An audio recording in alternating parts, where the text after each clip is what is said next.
I'm quite happy to present my work today. As Jane has explained, I'm a lecturer in the education department, and my work focuses very much on digitalization of education. And in today's project, I'm going to talk about the trends of education technology usage, as well as perceptions. No worries. It's actually perfect timing. No, I just can't get the... Just click on the got it. Yeah, Like, somehow I just get, you know what, I can't see it because of the light, sorry. I have things finally found in use. It's the first one time touch on work. My screen was good for something. So everything works? Yeah, everything works. Don't interrupt. Okay. Right, no worries. I just said the title, which is also here, so you can also see the title. In today's presentation, I'm going to talk about two projects that I've been working on. One is this quite quantitative work where I'm trying to track the usage of education technology. And for that, I'm building an index to track that and to see how things develop over time. And this is in collaboration with a colleague of mine at the Oxford Internet Institute with Dr. Fabian Stefani. And the second project is more about finding out what is the perception or what is the public narrative around EdTech. Because as we know, the public narrative does shape decision makings, that is political and economical decision making. So understanding the public narrative helps us to understand kind of what's perception, what's going on. And this is a paper that I'm working on with Professor Rebecca Einen, who is at the education department as well as the OAI. Okay, let's look at the first one. So the EdTech usage index. Well, a little bit to the background, perhaps, and also what's the overall aim of this project. Just to the background, there is this very strong belief that education technology is the future. You read that in the newspapers. I will come to that in a little bit. You hear that in the media, and also from policymakers to emphasize, oh, we need to digitalize education. It's going to be it. And it's also very much reflected in investment into education technology. So this is a sector which is has been exponentially increasing in the recent years, which reflects the kind of trust or beliefs of investors. And investors play quite a big role because what they believe is going to be the future, they act accordingly, invest in that, and it's very likely that it will become some sort of reality. However, what we don't know is how much technology is actually being used in education. So there may be a discrepancy between what people say or believe, the investment trends, and the actual usage. And that's exactly the first goal of this project. I want to know how much EdTech is actually being used and how it has developed over the recent years, especially when we think about the pandemic. There has been a peak, or at least we think there has been a peak because education has been accessed through technology since there was school closures. Okay, so that's the first goal. And the second goal of this is to understand what does EdTech actually do? So beside the question of how much, or the quantity question, how much is being used, I also want to understand what does EdTech actually do? That is, what kind of tools do they offer? What kind of services do they offer to understand or to anticipate what are possible impacts or social impacts? So these are the two leading questions that guide me through this project. So, of course, there has been some research so far, except for that one. So this is really the first ever quantification approach of the usage. However, there has been some research looking at more the kind of maybe qualitative side, studying what EdTech does. But studies so far, they have really mainly looking at single products. So there's, for example, some studies that are looking at Google Classroom, what Google Classroom does. There are some studies about teachers pay teachers, and this is it's kind of a marketplace where teachers can exchange products and sell their own products and share that with other teachers. There's also a study on Pinterest, and Pinterest is used in quite a similar way as paid teachers, where also teachers exchange their products, teaching products. And there's a lot of attention currently going on Class Dojo. So Class Dojo is this EdTech that you can use in classroom. You can use to organize teaching and learning for teachers and students. People here with children, they may know, I know that in Oxford, in schools, they use Class Dojo quite a lot. So what have they found? Well, a common finding across these studies looking at different products is that these products are very much influenced by behavioral psychology and very much infused with a sort of neoliberal mentality. And another common finding is this so-called new psychological concepts, which by that it's meant, for example, such as personal character development, mindset growth, personal character qualities, and so on. And for example, Williamson, in his study on Class Dojo, he argues that this new psychological concepts are being used to justify surveillance. Because how do you measure psychological characteristics is really based on surveillance of students, measuring things, datafication of students. So that's another common theme that has been found in the past studies. And the aim of this study is look at a broader set of education technologies, not only those that I've listed here, but the most common ones that are currently being used. How did we approach that? For the EdTech index, we applied data science methodologies.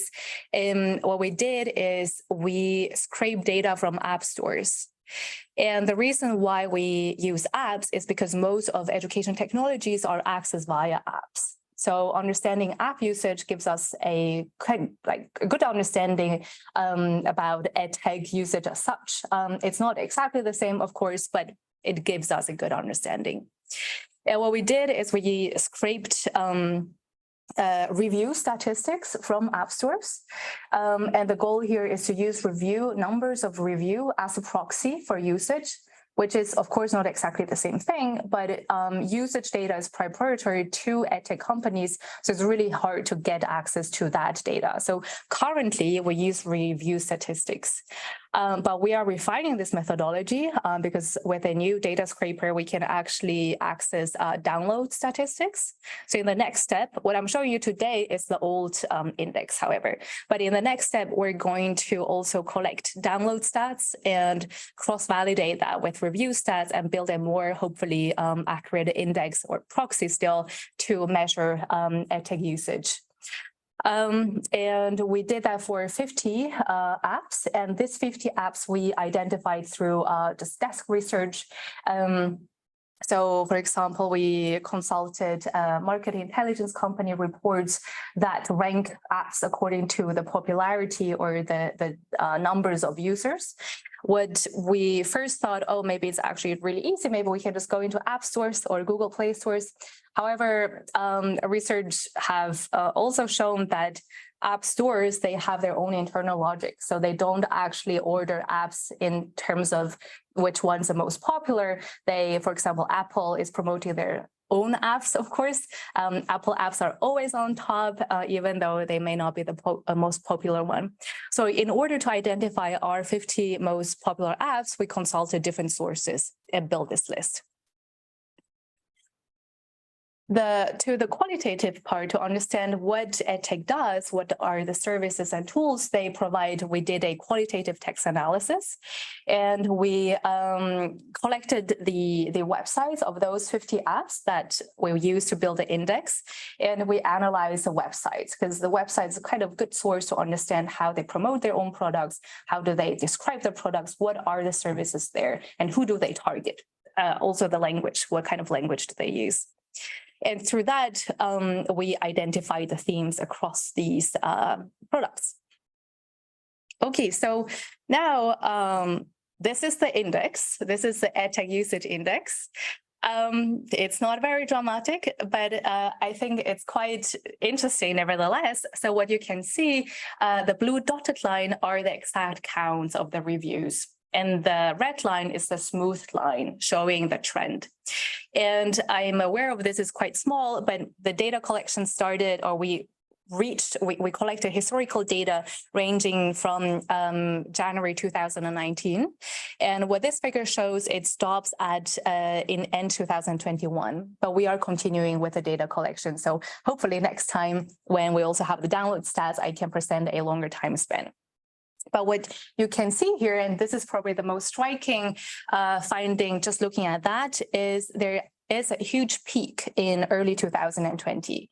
And that you can guess that's exactly when the school closure happened during the COVID pandemic. So this intensive use of technology for education is reflected in the index. We can see that there's indeed a peak. However, in the next step, what we did is we compared the level of usage pre and post pandemic to see whether there's a difference between that. And we did not find any difference. So early 2019 and late 2021, the degree of usage, there's no statistical difference between that. So does that mean that the narrative saying EdTech is here to stay and this is the future, does that mean this is wrong? Well, maybe it's a little bit too early to draw that conclusion, because what this picture shows is the aggregated index of all 50 apps that we have collected. But there may be differences between apps, right? So in the next step, what we did is then we roughly categorize apps into two categories. One is what we call management apps, and the other one is we call skills apps.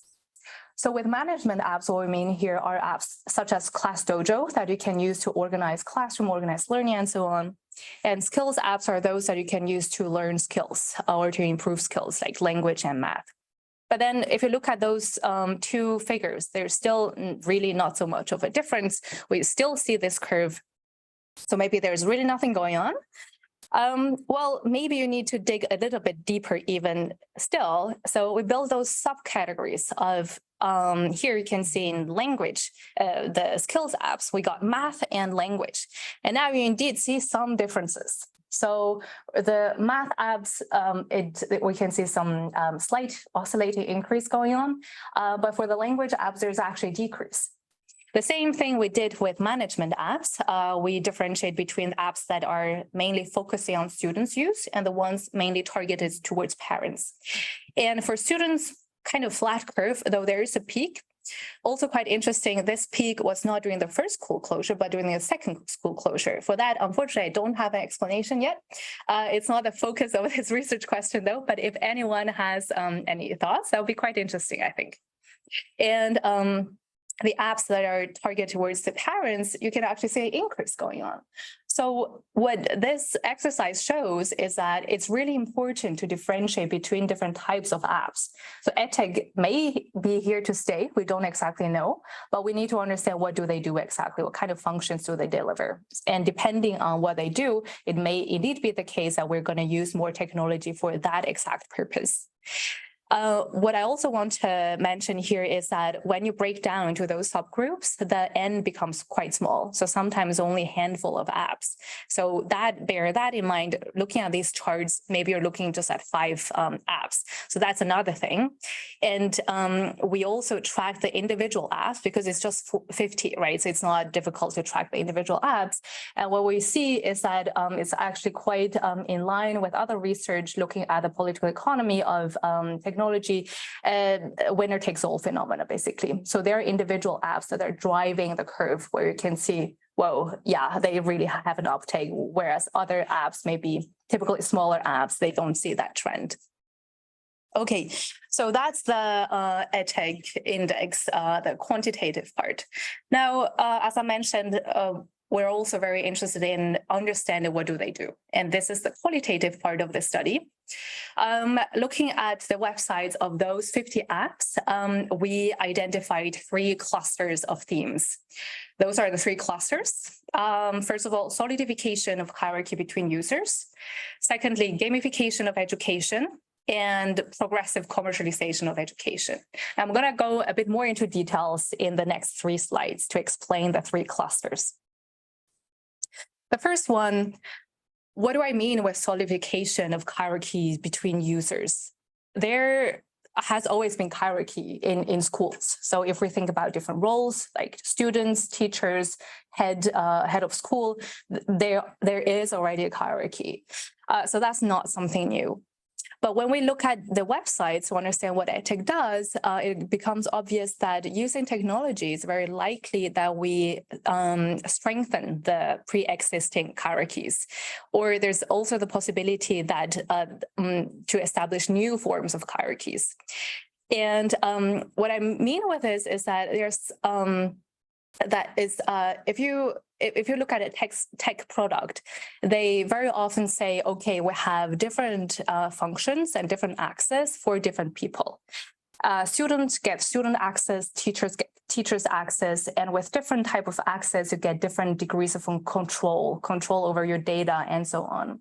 And usually students are on the very bottom of that. Students are being very heavily surveyed in a sense, rendered into data, and they have some degree of control. They can, for example, track their own performance, but they may not see other students' data. They can only analyze what the EdTech products allow them to analyze. And teachers, again, may have more access. They may be able to compare students against each other, and admin staff may have even more access. Maybe they want to compare between teachers, between schools. So this is what I mean with using tech and different access for different roles.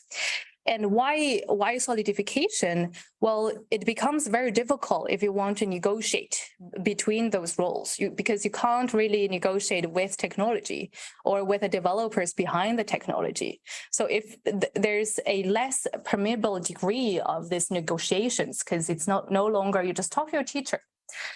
So that's what I mean with solidification of hierarchies between users. And this is, I think, quite nicely shown in this quote that I, from one of the websites. I'm just going to read it out loud so that everyone can, if it's too small to read. Teachers automatically have access to mark sheets for their classes. You can also allocate permissions for key administrative staff to be able to add marks for teachers too, helping to reduce teachers' workload. So there's also, maybe just a side note, there's always a very positive spin. You can decrease teachers' workload. This is very nice. And add staff members as one of 3 different staff user types with varying access and control. That is just to illustrate this theme cluster.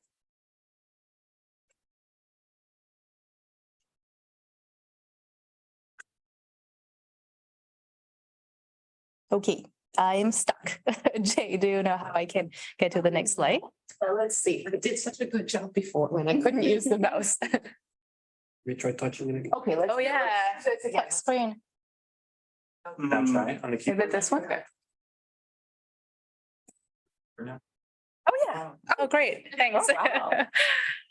It's good to understand tech. Okay, so second cluster. Gamification of education. You may wonder, oh, this is nothing new. Gamification of education has always happened. Why am I even bother to put that on the slide? Well, there is a new perspective to gamification of education when we use tech. That's at least what we observe when doing the qualitative text analysis. One point is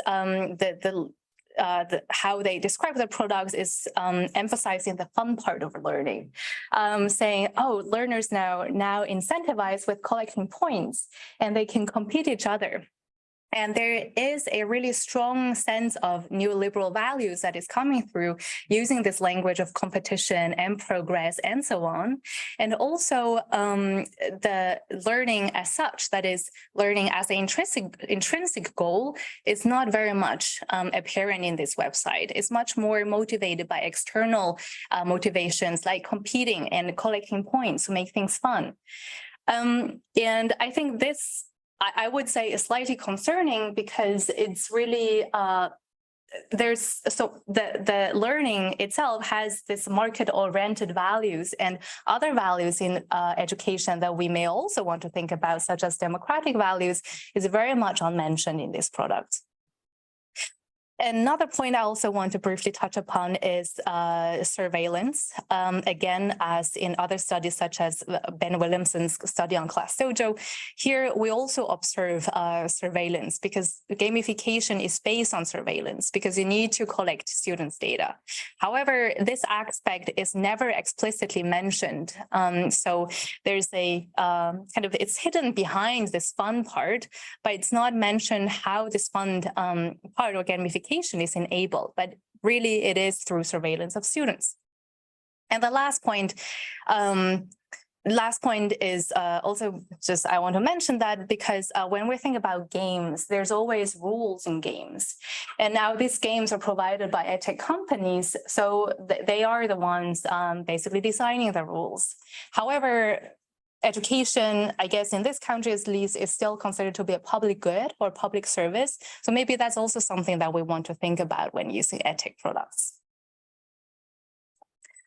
To the third and last cluster, in the theme cluster in the websites, this is called, we say, progressive commercialization of education. And again, this is also nothing super new. We know that commercialization of education has been happening in the last decades. But again, there's a new twist when we think about education technology. So for example, what we saw is that in many of these products, many of them were originally developed for the private for-profit sector. Accordingly, there's our business models in there. So, and they were then adapted to schools. So what does that mean then? And I think the quote from one of the websites illustrates that quite nicely. They say, target your marketing activity where it will have greatest impact on increasing pupil numbers, accurately track its effectiveness, and achieve the greatest return on investment, which can be based on evidence gathered from past activities. And I find it quite striking because if you just replace pupil with clients, you have no idea what this is. They're talking about education, but they use words such as marketing, impact, increase numbers, effectiveness, and so on. So I found that actually quite striking. And then thinking about what does that mean? What are the possible impacts? Well, if schools are using these tools, to some degree, they need to adapt to these to the internal logic of these tools. So they may need to restructure the school management system if they haven't done so already. We know that many schools are already operationalizing the word that I cannot pronounce, already very much in this business model.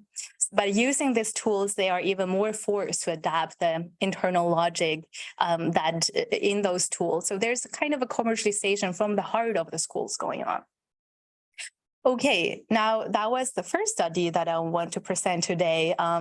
Preliminary conclusions, really summaries. The first contribution of this project is to develop this usage index. So now we know how much EdTech is being used and how it has developed over time, and that it's really necessary to look deeper into to differentiate between different types. And the second contribution is we have now a understanding of what do these EdTech products do, not just single products, but the 50 most used products in the UK, and what are the social implications. Of course, it doesn't actually tell us whether things are changing in that directions, because for that, you need to look into schools. And that's something that I would like to do very much, maybe in later research projects. There are some ethnographical studies already going on, so I think there can be a really nice combination of this, looking at what EdTech tools do, and in combination what's actually happening in schools. Okay.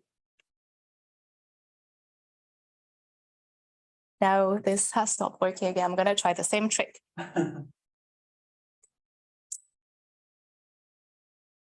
Yes. Okay. Well, this is just reference if you're interested.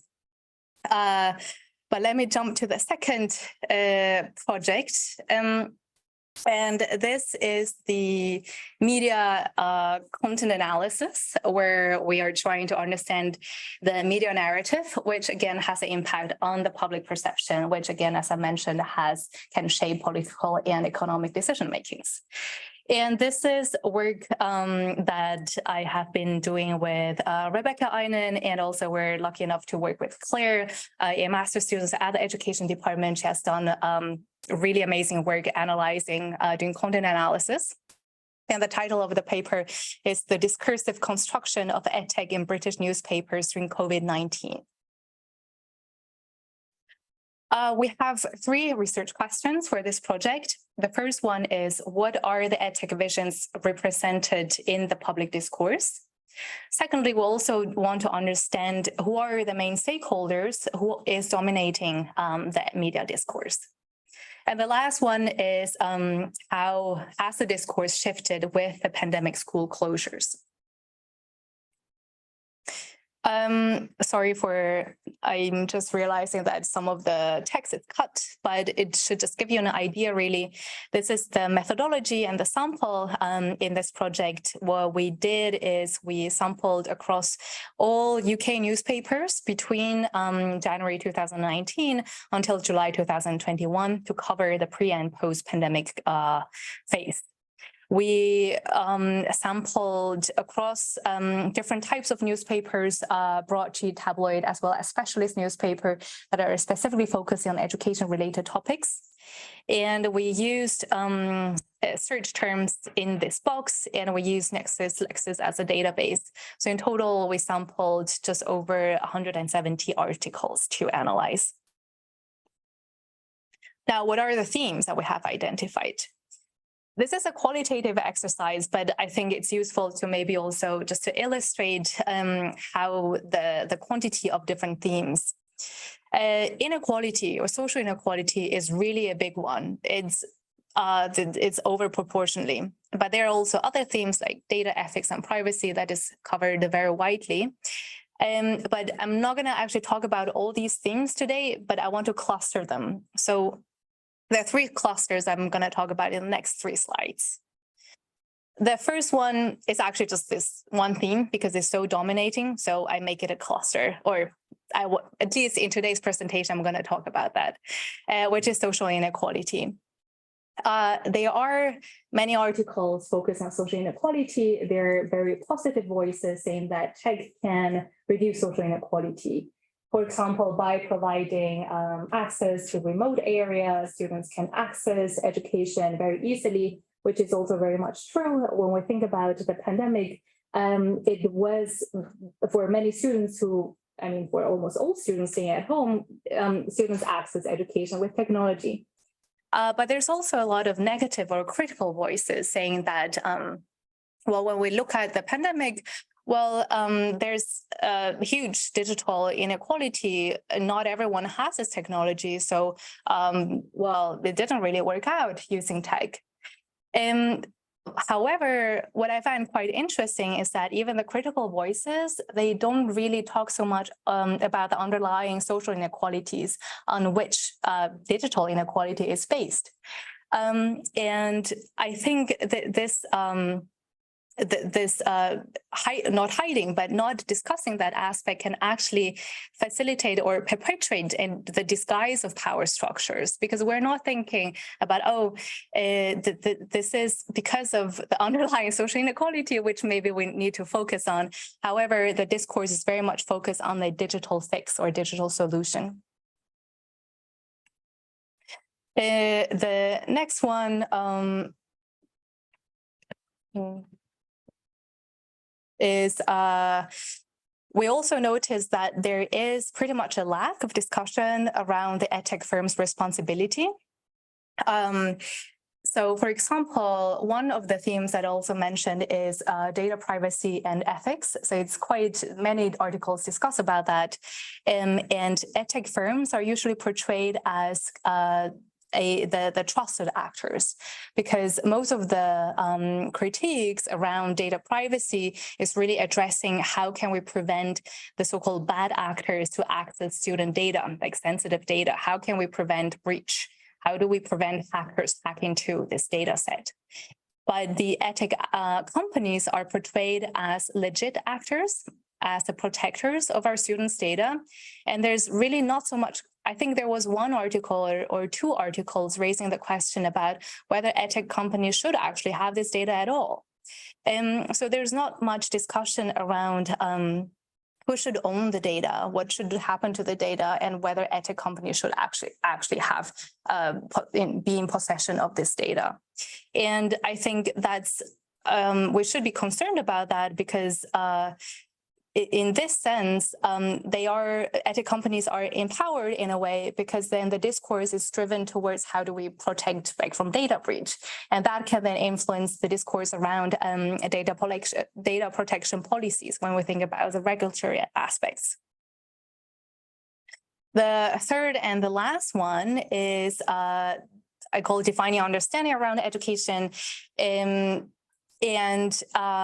so what these media articles do is they also provide a common understanding about what do we understand about education, like what do we think is education, what are the values, educational values, what should we measure, and so on. In many articles, they describe how EdTech can automate certain things like tracking, like reporting of students' behavior and performance. And the discourse draws on very familiar concepts such as measuring, benchmarking, performance, and so on. And so there's a degree of normalization of these terms and thinking about these terms as a core part of education. Because there's not so much questions raised about whether what should we measure, why do we measure this, and who determines what we measure. And it also creates, it kind of obscures what I put as a bullet point, obscures the social construct and the struggle for authoritative power that are expressed in the metrics.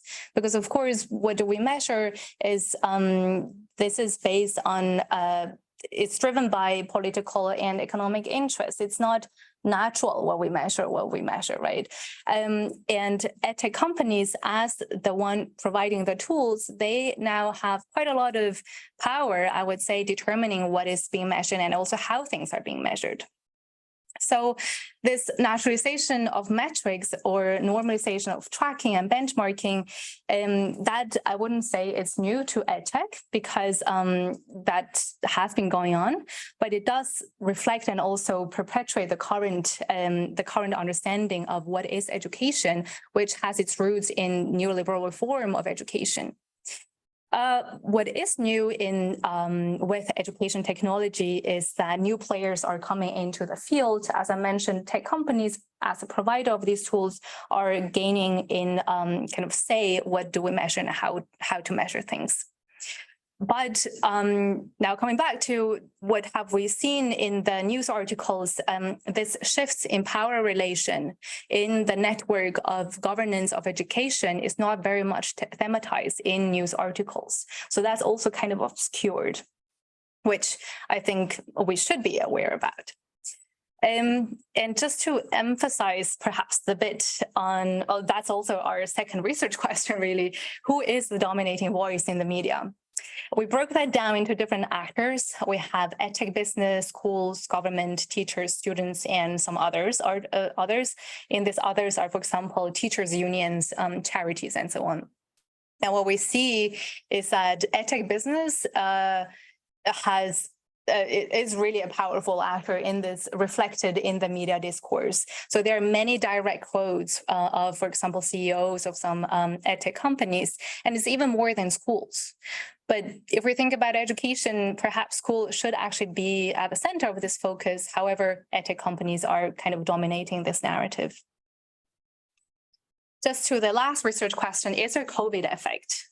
We wanted to compare the narrative between and after, and the short answer is not so much. What we did observe is that there actually has been, the discourse is becoming less critical and less nuanced. And the main reason for that is because the numbers of positive articles have stayed about at the same level. But the numbers of articles that are more critical, they decrease slightly. But the difference is not super big, so I wouldn't say that there's a huge difference. And so this in the paper, we say that COVID be seen as an opportunity to shift the narrative, but it didn't really happen. It's still talking about the same topics. This is a slightly negative note to end the presentation. However, this is the end of the presentation. Thank you very much for your attention. I really look forward to your questions.